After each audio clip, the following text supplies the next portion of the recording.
चोरी डकैती की मूवी तो हमने बहुत देखी है, लेकिन आज मैं जो कहानी आपसे शेयर करने वाला हूँ वो बाकी सब कहानियों से बिल्कुल अलग है। आज की कहानी है ऐसे एक चोर की जिसे चोर कहना सही नहीं होगा बल्कि आर्टिस्ट कहना ही ज्यादा ठीक रहेगा, क्योंकि सालों से चोरी करके भी कभी पकड़ा ना जाना अपने आप में एक आर्ट है। आंखों के सामने से अचानक गायब हो जाना ही उसकी स्पेशलिटी थी। कहानी का मेन कैरेक्टर और नामी चोर डायबोलिक हमेशा सिर से पांव तक काले कपड़ों में ढका रहता था। इस वजह से आज तक किसी ने उसका चेहरा नहीं देखा। वो अपने काम में इतना एक्सपर्ट था कि कभी किसी पुलिस के हाथ नहीं आया। एक दिन वो इटली के एक बैंक से कुछ कीमती खजाना चोरी करके भाग रहा था, तभी पुलिस ने उसका पीछा करना शुरू किया। बड़ी मुश्किल से उन्होंने डायबोलिक का रास्ता रोक लिया। पुलिस को लगा कि इस बार वो किसी भी हालत में नहीं बच सका, लेकिन अचानक डायबोलिक ने अपनी कार में एक बटन दबाया और तुरंत रोड ऊंचा हो गया। वो उसी रोड पर स्लाइड करते हुए पुलिस के ऊपर से निकल गया। ये देखकर पुलिस वाले हैरान रह गए, लेकिन वो हार मानने वाले नहीं थे। पुलिस की एक और टीम ने उसे फॉलो करना शुरू किया। ये देखकर डायबोलिक ने अपनी कार से जहरीली गैस छोड़ी और सारे पुलिस वाले बेहोश हो गए। इतना सब करने के बाद भी बेचारे को चैन नहीं मिला, क्योंकि इंस्पेक्टर ज्ञान को अपनी कार से उसके पीछे पड़ गया। लेकिन कुछ दूर जाने के बाद उसने देखा कि डायबोलिक की कार सड़क पर पलटी हुई है, मगर वहां डायबोलिक खुद मौजूद नहीं था। ये देखकर ज्ञान को बहुत निराश हो गया। उधर हम एक पार्टी में डिफेंस मिनिस्टर जॉर्जियो को देखते हैं। वो वहां बाकी लोगों से बातें कर रहा था, तभी वहां ईवा नाम की एक लड़की आती है। जॉर्जियो तुरंत उसे वेलकम करने के लिए आगे बढ़ता है। ईवा असल में उस शहर की नामी बिजनेस वुमन थी, लेकिन बिजनेस उसका अपना नहीं था। उसने एक बुजुर्ग अरब पति से शादी की थी, सीधी बात कहें तो शुगर डैडी। उसके मरने के बाद पूरा बिजनेस और सारी प्रॉपर्टी ईवा के पास आ गई। अपनी खूबसूरती और शानो शौकत की वजह से ईवा हमेशा चर्चा में रहती थी, इसलिए जब वो पार्टी में आई तो सब लोग बहुत खुश हो गए। वहीं बातचीत के दौरान डायबोलिक का जिक्र आता है। सब ईवा को सावधान रहने को कहते हैं, क्योंकि डायबोलिक कभी भी उसकी दौलत चुराने के लिए अटैक कर सकता है। चोर होने के बावजूद सब लोग डायबोलिक की स्मार्टनेस की तारीफ करते थे। ये सुनकर ईवा के मन में उसके लिए एक अजीब सा क्यूरियोसिटी पैदा होती है। पार्टी खत्म होने के बाद जॉर्जियो ईवा को घर छोड़ने की पेशकश करता है, लेकिन ईवा मना कर देती है। अब सवाल ये उठता है कि जॉर्जियो और ईवा का असली रिश्ता क्या है? इसका जवाब हमें आगे मिलेगा। पार्टी से लौटते वक्त अचानक इंस्पेक्टर ज्ञान रास्ता रोक लेता है। उसे देखकर ईवा थोड़ी हैरान होती है, लेकिन ज्ञान उसे चेतावनी देता है कि डायबोलिक अभी भी उस पर अटैक कर सकता है। ये सुनकर ईवा टेंशन में आ जाती है। फिर दोनों एक रेस्टोरेंट में बैठकर इस बारे में डिस्कस करते हैं। वहीं से पता चलता है कि ईवा के पास एक बेहद खास पिंक डायमंड है, जो बहुत रेयर और अनमोल है। ज्ञान को पूरा यकीन था कि डायबोलिक उसे चुराने जरूर आएगा, इसलिए वो ईवा से उसकी सारी डिटेल्स ले लेता है। वो किस होटल में रह रही है, उसका रूम नंबर क्या है, उसके साथ कोई और है या नहीं। सब कुछ जानने के बाद जाते जाते ज्ञान उसे दोबारा चेतावनी देता है कि किसी पर भी भरोसा मत करना, क्योंकि डायबोलिक का असली चेहरा किसी ने आज तक नहीं देखा। हो सकता है वो होटल का मैनेजर हो, कोई वेटर हो, या फिर खुद ज्ञान भी। ये सुनकर ईवा उसकी बात मान लेती है और ज्ञान वहां से चला जाता है। उधर जिस होटल में ईवा रह रही थी, वहां पर रॉबर्टो नाम का एक वेटर स्पेशली उसे सर्विस देने के लिए रखा गया था। एक रात रॉबर्टो अपने दोस्तों के साथ गप्पे मार रहा था और ईवा के बारे में बातें कर रहा था। तभी पता चलता है कि उसके रूम के अंदर एक स्पीकर छिपा हुआ है, जिसके जरिए डायबोलिक उनकी सारी बातें सुन रहा था। जैसे ही रॉबर्टो वहां से निकलकर घर की ओर रवाना हुआ, कोई शख्स छिपकर उस पर अटैक कर देता है। साफ था कि वो डायबोलिक ही था। उसने रॉबर्टो को मार डाला और उसकी लाश गायब कर दी। इसके बाद स्पीकर में रिकॉर्ड हुई आवाजों को बार बार सुनकर डायबोलिक ने रॉबर्टो जैसी बोलने की प्रैक्टिस शुरू कर दी। तभी पहली बार हमें डायबोलिक का असली चेहरा देखने को मिलता है। फिर सीन बदलता है और हम एलिजाबेथ नाम की एक औरत को देखते हैं। उसका हस्बैंड वॉल्टर कई दिनों से घर नहीं लौटा था, जिससे वो बहुत परेशान थी। एलिजाबेथ उसे बहुत चाहती थी, लेकिन उसका पति कभी उसकी मोहब्बत की कदर नहीं करता था। यही सोचकर वो और भी उदास हो गई थी। उसकी सहेली उसे समझाती है कि शायद वॉल्टर किसी मुश्किल में है और वो जरूर वापस आएगा। उधर जब ईवा होटल पहुंची तो मैनेजर और बाकी स्टाफ ने उसका शानदार वेलकम किया। वहीं उसकी मुलाकात रॉबर्टो से करवाई गई। ईवा उनसे बातें करके सीधा अपने कमरे की तरफ चली गई और पीछे पीछे रॉबर्टो भी वहां पहुंच गया। लेकिन सवाल ये उठता है कि रॉबर्टो तो कल ही मर चुका था, तो फिर ये आदमी कौन? दरअसल ये असली रॉबर्टो नहीं बल्कि डायबोलिक था, जो रॉबर्टो का रूप धरकर ईवा पर नजर रख रहा था। कमरे में घुसकर जब ईवा नहाने के लिए वॉशरूम में गई तो रॉबर्टो बने डायबोलिक ने मौका पाकर उसका लॉकर खोलने की कोशिश की। उसी लॉकर में वो रेयर पिंक डायमंड रखा हुआ था। मजेदार बात ये थी कि इतनी कीमती चीज इतने आसान लॉकर में रखी गई थी, जिसे डायबोलिक ने कुछ ही मिनटों में खोल लिया। लेकिन बदकिस्मती से जैसे ही वो डायमंड निकालने वाला था, ईवा वॉशरूम से बाहर आ गई। मजबूर होकर डायबोलिक कमरे में छिप गया और वहीं से चुपचाप ईवा को देखने लगा। अचानक ईवा की नजर उस पर पड़ी तो उसने मुस्कुराकर पूछा कि क्या आपको कुछ चाहिए? ईवा ने मना कर दिया और वो चुपचाप वहां से निकल गया। उधर उसी रात एलिजाबेथ घर लौटी है और देखती है कि वॉल्टर उसका इंतजार कर रहा है। उसे देखकर एलिजाबेथ बेहद खुश हो जाती है और दौड़कर उसे गले लगा लेती है। तभी पता चलता है कि उसका हस्बैंड वॉल्टर असल में डायबोलिक ही है, लेकिन एलिजाबेथ को इस बारे में कुछ भी पता नहीं। वॉल्टर उसे बताता है कि वो सिर्फ उससे मिलने आया है और ज्यादा देर रुकना उसके लिए मुमकिन नहीं है, क्योंकि उसे बहुत जरूरी काम पर जाना है। ये सुनकर एलिजाबेथ उदास हो जाती है और उसे डिनर के लिए रुकने को कहती है, मगर वॉल्टर उसकी बात नहीं मानता और वहां से चला जाता है। उसी शाम ईवा जॉर्जियो से मिलने गई थी। बातचीत के दौरान जॉर्जियो उसके करीब आने की कोशिश करता है, लेकिन ईवा उसे पास नहीं आने देती। इससे जॉर्जियो गुस्से में आ जाता है। तभी पता चलता है कि जॉर्जियो दरअसल ईवा का मंगेतर है और जल्द ही उनकी शादी होने वाली है। लेकिन ईवा को देखकर लगता था कि उनके बीच प्यार नाम की कोई चीज ही नहीं है। वो बड़ी चालाकी से जॉर्जियो को टालकर वहां से निकल जाती है। इधर रात के अंधेरे का फायदा उठाकर डायबोलिक ईवा के कमरे में घुसता है और फिर से वही लॉकर खोलने लगा है। लेकिन ठीक उसी समय ईवा वापस लौट आती है। कमरे में दाखिल होते ही उसे अजीब सा महसूस होता है, मानो कोई अंदर मौजूद हो। तभी डायबोलिक पीछे से आकर उसे पकड़ लेता है और डराने की कोशिश करता है। लेकिन हैरानी की बात यह थी कि ईवा बिल्कुल नहीं डरती। उल्टा वो उसे बताती है कि जिस पिंक डायमंड को चुराने वो आया है वो नकली है और असली वाला उसके पास नहीं है। डायबोलिक उसकी बात पर यकीन नहीं करता, क्योंकि उसके हिसाब से इतनी अमीर औरत नकली डायमंड पहन ही नहीं सकती। तब ईवा समझाती है कि वो सिर्फ अपनी इज्जत बनाए रखने के लिए नकली डायमंड पहनती है, असली वाला तो उसने बहुत पहले बेच दिया था। फिर भी डायबोलिक को उस पर भरोसा नहीं होता। ईवा उसे चैलेंज करती है कि वो चाहे तो डायमंड चेक कर सकता है। डायबोलिक उसे धमकाता है कि अगर उसकी बात झूठ निकली तो अगली बार वो डायमंड के लिए नहीं बल्कि उसे मारने के लिए आएगा। लेकिन ईवा को इसमें भी कोई डर नहीं लगा, बल्कि वो उसे सिड्यूस करने की कोशिश करती है। असल में डायबोलिक की इतनी चर्चा सुनकर उसके दिल में उसके लिए एक अजीब सी फैंटेसी पैदा हो गई थी। इसलिए जब आज डायबोलिक सामने आया तो वो खुद को रोक नहीं पाई। मगर डायबोलिक इतना आसान शिकार नहीं था। ईवा कुछ करने ही वाली थी कि डायबोलिक अचानक गायब हो गया। उसे देखकर ईवा का इंटरेस्ट और बढ़ गया। अपने सीक्रेट ठिकाने पर जाकर डायबोलिक ने वो डायमंड चेक किया और पाया कि ईवा सच बोल रही थी, डायमंड वाकई नकली था। फिर सीन बदलता है और आधी रात को एलिजाबेथ की नींद खुल जाती है। वो बालकनी में आती है और देखती है कि घर के सामने वाले गार्डन से काले कोट पहने एक अजीब सा आदमी बाहर निकल रहा है। ये देखकर वो बुरी तरह डर जाती है। उसी समय उसे घर के अंदर किसी के कदमों की आवाज सुनाई देती है। उसे लगने लगता है कि कहीं डायबोलिक वापस तो नहीं आ गया। ये सोचकर उसका डर और भी बढ़ जाता है, लेकिन हिम्मत करके वो उस आवाज का पीछा करती है और तभी सामने वॉल्टर आ जाता है। उसे देखकर एलिजाबेथ को थोड़ी राहत मिलती है। वो उसे सारी बातें बता देती है, लेकिन वॉल्टर मानता नहीं। वो उसे समझाता है कि शायद उसने गलत देखा है या ये सिर्फ उसका वहम है। ऊपर से एलिजाबेथ ने उस दिन थोड़ा ड्रिंक भी किया था, तो उसे भी लगने लगा कि शायद सचमुच उसने गलतफहमी में देखा होगा। इसी वजह से वो और कुछ सोचने से बच जाती है। अगली सुबह ईवा जब उठती है तो देखती है कि डायबोलिक उसकी नकली अंगूठी वापस उसके कमरे में छोड़ गया है। ये देखकर ईवा हैरान रह जाती है। रात के अंधेरे में छुपकर अंदर आना तो समझ में आता है, लेकिन सुबह सुबह होटल में घुस आना उसके लिए काफी अजीब था। जिज्ञासा के कारण उसने रॉबर्टो को बुलाया। रॉबर्टो दरअसल बाहर ही खड़ा था और जैसे ही ईवा ने आवाज लगाई वो कमरे में आ गया। सब कुछ ईवा को कंफ्यूजिंग लग रहा था। तभी डायबोलिक ने उसकी सारी उलझन खत्म कर दी। उसने ईवा के सामने ही रॉबर्टो का मास्क उतारकर अपनी असली शक्ल दिखा दी। ईवा उसे देखकर दंग रह गई। ये पहली बार था जब किसी ने डायबोलिक का असली चेहरा देखा। हाँ, एलिजाबेथ ने पहले भी उसका चेहरा देखा था, लेकिन उसे पता नहीं था कि वही डायबोलिक है। यहाँ सबसे बड़ा सवाल ये था कि डायबोलिक ने सबको छोड़कर सिर्फ ईवा को ही अपनी पहचान क्यों दिखाई। असल में ईवा उसे पसंद आने लगी थी। ऊपर से पिछली रात उसने उस पर अटैक किया था, फिर भी ईवा ने किसी से कुछ नहीं कहा। यही देखकर डायबोलिक का उस पर थोड़ा थोड़ा भरोसा बनने लगा। ईवा तो पहले से ही डायबोलिक की तरफ आकर्षित थी, इसलिए उसे सामने देखकर वो खुद को रोक नहीं पाती और दोनों काफी करीब आ जाते हैं। फिर ईवा उससे पूछती है कि क्या वो उस पर भरोसा करता है। डायबोलिक कंफ्यूज हो जाता है। उसका दिल ईवा पर यकीन करने को कह रहा था, लेकिन दिमाग मान नहीं रहा था। बातचीत में ये भी सामने आता है कि शुरुआत से ही डायबोलिक ईवा के आसपास घूमता रहा है। यहाँ तक कि पहले दिन जिसने ईवा को डायबोलिक के बारे में सावधान किया था, वो इंस्पेक्टर ज्ञान भी कोई और नहीं बल्कि खुद डायबोलिक ही था। ये सब जानने के बाद ईवा उससे उसका असली नाम पूछती है। डायबोलिक बताता है कि लोग उसे वॉल्टर के नाम से जानते हैं, लेकिन ये भी उसका असली नाम नहीं है। ईवा समझ जाती है कि डायबोलिक कभी भी अपनी असली पहचान किसी को नहीं बताएगा, इसलिए वो जोर नहीं डालती, बल्कि वो उसे अपने बारे में बताना शुरू करती है। ईवा उसे जॉर्जियो के बारे में बताती है। दरअसल ईवा जॉर्जियो से शादी करना बिल्कुल नहीं चाहती, लेकिन विरोध भी नहीं कर सकी, क्योंकि जॉर्जियो के पास उसके अतीत की कुछ सीक्रेट डॉक्यूमेंट्स हैं। अगर वो बाहर आ गए तो उसकी इज्जत मिट्टी में मिल जाएगी। जॉर्जियो ने उसे धमकी दी थी कि अगर उसने शादी से मना किया तो वो सारे डॉक्यूमेंट्स पब्लिक कर देगा। मजबूरी में ईवा ने शादी के लिए हाँ कर दी थी। ये सुनकर डायबोलिक उसे आश्वासन देता है कि वो 24 घंटे के अंदर वो सारे डॉक्यूमेंट्स ईवा तक पहुंचा देगा। लेकिन प्रॉब्लम ये थी कि ईवा के पास उससे कांटेक्ट करने का कोई तरीका नहीं था। तब डायबोलिक उसे कैफे का एड्रेस और टाइम देकर कहता है कि वो वहां उसका इंतजार करे। ईवा पूछती है कि अगर वो अपने असली चेहरे में नहीं आएगा तो उसे पहचान कैसे पाएगी। डायबोलिक बताता है कि वो एक स्पेशल कोड इस्तेमाल करेगा जिससे ईवा उसे पहचान लेगी। दोनों इन सब बातों की प्लानिंग करने लगते हैं। उधर होटल मैनेजर को रॉबर्टो कहीं नहीं मिल रहा था, तो उसने पूरे होटल में हंगामा शुरू कर दिया। रिसेप्शन से उसे पता चला कि रॉबर्टो आखिरी बार ईवा के कमरे में गया था और वापस नहीं आया। ये सुनकर मैनेजर को शक होता है और वो तुरंत ईवा के कमरे में पहुंच जाता है। ईवा के पास कोई और रास्ता नहीं बचता, तो वो डायबोलिक को अलमारी के अंदर छुपा देती है। फिर दरवाजा खोलकर ऐसे दिखाती है जैसे वो सो रही थी और मैनेजर ने उसकी नींद डिस्टर्ब कर दी। वो बहुत कोशिश करती है कि मैनेजर कमरे में न आए, लेकिन वो जबरदस्ती अंदर घुस जाता है और बहाने बहाने से यहाँ वहाँ चेक करने लगता है। बातों बातों में वो ईवा से रॉबर्टो के बारे में पूछता है। ईवा झूठ बोल देती है कि सुबह ब्रेकफास्ट देने आया था और फिर उसकी मुलाकात नहीं हुई, मगर मैनेजर को भरोसा नहीं होता और वो अच्छे से कमरे की तलाशी लेने लगता है। ईवा समझ जाती है कि मैनेजर को शक हो गया है, तो वो साउंड कोड से डायबोलिक को सावधान कर देती है। फिर चालाकी से मैनेजर को बाथरूम चेक करने भेजती है और उस मौके पर डायबोलिक को अलमारी से निकालकर कमरे के बाहर भेज देती है। दूसरी तरफ एलिजाबेथ अभी भी पिछले रात की घटना के बारे में सोच रही थी। उसके बार बार दिमाग में यही आ रहा था कि उसने रात को जो देखा वो गलत नहीं था, इसलिए अपने शक को दूर करने के लिए वो गार्डन में जाकर उस रास्ते को ढूंढने लगी। काफी खोजने के बाद सच में उसे वो सीक्रेट रास्ता मिल ही जाता है। तभी एक बटन पर उसका पैर पड़ते ही गार्डन की घास ऊपर उठ जाती है और एक अंडरग्राउंड रूम का दरवाजा खुल जाता है। एलिजाबेथ डरते डरते अंदर जाती है और वहाँ का नजारा देखकर उसकी रूह कांप उठती है। वहाँ कई लोगों के मास्क सजे हुए थे और बहुत तरह के केमिकल रखे थे। ये सब देखकर एलिजाबेथ समझ जाती है कि ये जरूर डायबोलिक का रास्ता है। वो तुरंत पुलिस को खबर देती है और इंस्पेक्टर ज्ञान को अपनी टीम के साथ वहाँ पहुंच जाता है। सब कुछ चेक करने के बाद उन्हें यकीन हो जाता है कि एलिजाबेथ का हस्बैंड ही डायबोलिक है। उधर डायबोलिक जब कार से लौट रहा था, तभी एक बटन प्रेस करते ही पहाड़ अजीब तरह से खुल जाता है और वहाँ से नया रास्ता निकलता है। ये सब उसने अपने काम की आसानी के लिए बनाया था। वो उसी रास्ते से अपने सीक्रेट अड्डे पर पहुंचता है, लेकिन वहाँ उसके लिए बड़ा सरप्राइज इंतजार कर रहा होता है। इंस्पेक्टर ज्ञान को पहले से घात लगाकर बैठा था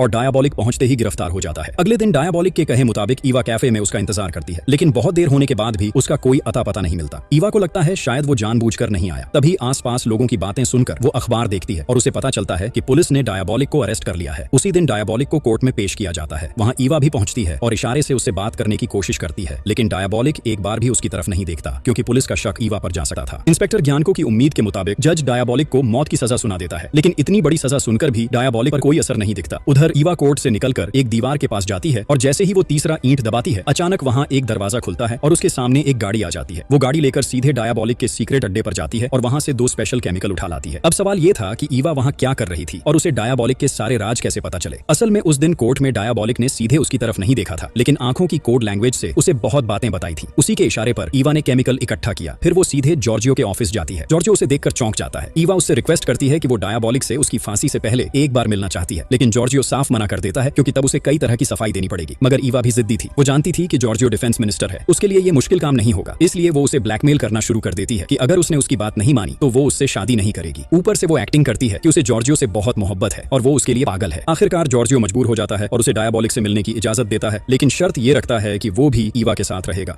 ईवा अब विरोध नहीं करती क्योंकि अब उसके पास कोई चारा नहीं था। फिर दोनों डायबॉलिक से मिलने पहुंचते हैं और करीब आधे घंटे तक बातें करके बाहर निकल जाते हैं। अगले दिन दिखाया जाता है कि डायबॉलिक की फांसी की तैयारी चल रही है, लेकिन उस वक्त गले में फांसी की रस्सी डालकर लटकाने का सिस्टम नहीं था, बल्कि अपराधियों का गला काटकर मौत की सजा दी जाती थी। तैयारी पूरी होने के बाद जब जल्लाद डायबॉलिक को लेकर जा रहा था, तब भी उसके चेहरे पर किसी तरह का डर नहीं था। उसे देखकर बिल्कुल भी नहीं लगता था कि वो मरने वाला है। ये देख इंस्पेक्टर ज्यानको को बड़ा अजीब लगता है। तभी बगल में खड़ा एक ऑफिसर कह देता है कि डायबॉलिक को देखकर लग रहा है शायद वो ड्रग्स के नशे में बेहोश है। ये सुनकर ही ज्यानको को शक होता है और वो जोर से जल्लाद को रोकने की कोशिश करता है, लेकिन तब तक बहुत देर हो चुकी होती है। डायबॉलिक का सिर उसके शरीर से अलग हो चुका था। धीरे धीरे ज्यानको उसके पास जाकर मास्क हटाता है और देखता है वो तो डायबॉलिक यानी वॉल्टर था ही नहीं, बल्कि जॉर्जियो था। ये देखकर ज्ञान को बुरी तरह डर जाता है। उसे 2 बातें खाई जा रही थी। एक, उनकी लापरवाही से डिफेंस मिनिस्टर की मौत हो गई और दूसरा, डायबॉलिक जैसा खतरनाक क्रिमिनल उनकी पकड़ से भाग निकला। अब सवाल उठता है कि इतनी सिक्योरिटी के बीच डायबॉलिक भागा कैसे। असली रहस्य अब सामने आता है। दरअसल उस दिन ईवा का जॉर्जियो से मिलना और उससे डायबॉलिक से मिलने की परमिशन लेना, ये पूरा प्लान डायबॉलिक का ही था। उसने पहले से अपने और जॉर्जियो के मास्क अपने अड्डे पर बना रखे थे। ईवा वहां से सिर्फ केमिकल ही नहीं लाई थी, बल्कि वो मास्क भी लेकर आई थी। फिर डायबॉलिक और ईवा ने मिलकर जॉर्जियो को ड्रग देकर बेहोश किया और उससे ईवा के पर्सनल डॉक्यूमेंट्स कहां हैं ये पूछ लिया।